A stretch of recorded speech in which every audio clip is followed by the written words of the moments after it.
10. Jésus le bon berger. En vérité, je vous le dis, celui qui n'entre pas dans l'enclos des brebis par la porte, mais s'y introduit par un autre endroit, est un voleur et un brigand. Mais celui qui entre par la porte est le berger des brebis. Le gardien lui ouvre, et les brebis écoutent sa voix. Il appelle par leur nom les brebis qui lui appartiennent, et il les conduit dehors.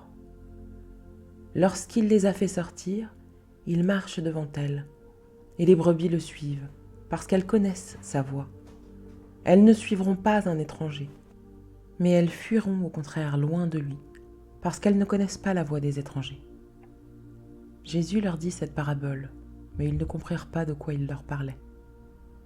Jésus leur dit encore, en vérité, je vous le dis, je suis la porte des brebis.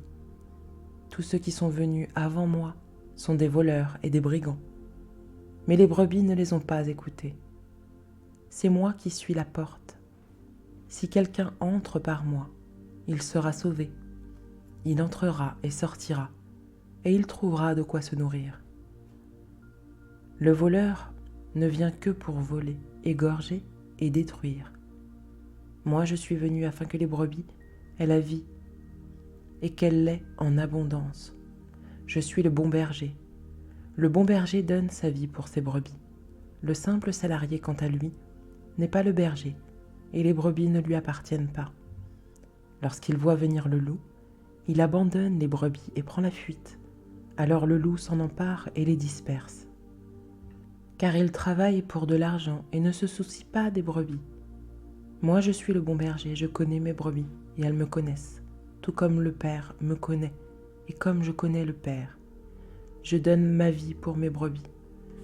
J'ai encore d'autres brebis qui ne sont pas dans cet enclos. Celles-là aussi, il faut que je les amène. Elles écouteront ma voix, et il y aura un seul troupeau, un seul berger.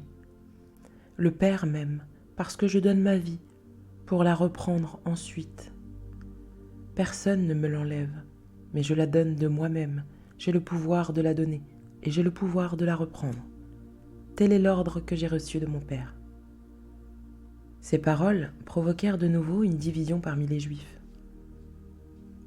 Beaucoup d'entre eux disaient « Il a un démon, il est fou, pourquoi l'écoutez-vous » D'autres disaient « Ce ne sont pas les paroles d'un démoniaque, un démon peut-il ouvrir les yeux d'un aveugle ?» On célébrait alors à Jérusalem la fête de la dédicace, c'était l'hiver. Jésus marchait dans le temple, sous le portique de Salomon. Les Juifs l'entourèrent et lui dirent « Jusqu'à quand nous laisseras-tu dans l'incertitude ? Si tu es le Messie, dis-le-nous franchement. » Jésus leur répondit « Je vous l'ai dit, et vous ne me croyez pas. Les œuvres que je fais au nom de mon Père témoignent en ma faveur, mais vous ne croyez pas, parce que vous ne faites pas partie de mes brebis. Mes brebis écoutent ma voix. Je les connais et elles me suivent. Je leur donne la vie éternelle. Elles ne périront jamais, et personne ne pourra les arracher à ma main. Mon Père, qui me les a donnés, est plus grand que tous, et personne ne peut les arracher à la main de mon Père. Le Père et moi, nous sommes un. » Alors, les Juifs prirent de nouveau des pierres pour le lapider. Jésus leur dit « Je vous ai fait voir beaucoup de belles œuvres qui viennent de mon Père.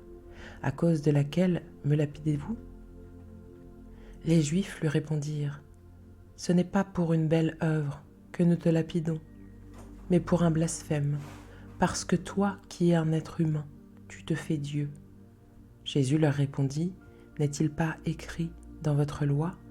J'ai dit, vous êtes des dieux ?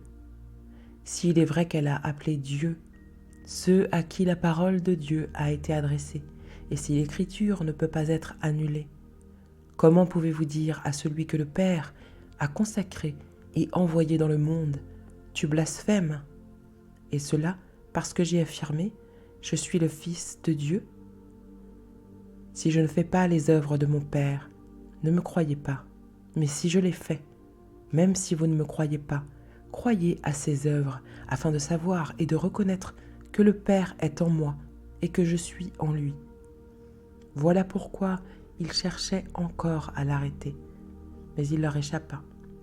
Jésus retourna de l'autre côté du Jourdain, à l'endroit où Jean avait d'abord baptisé, et il y resta. Beaucoup de gens vinrent à lui. Ils disaient « Jean n'a fait aucun signe miraculeux, mais tout ce qu'il a dit à propos de cet homme était vrai. » Et là, beaucoup crurent en lui.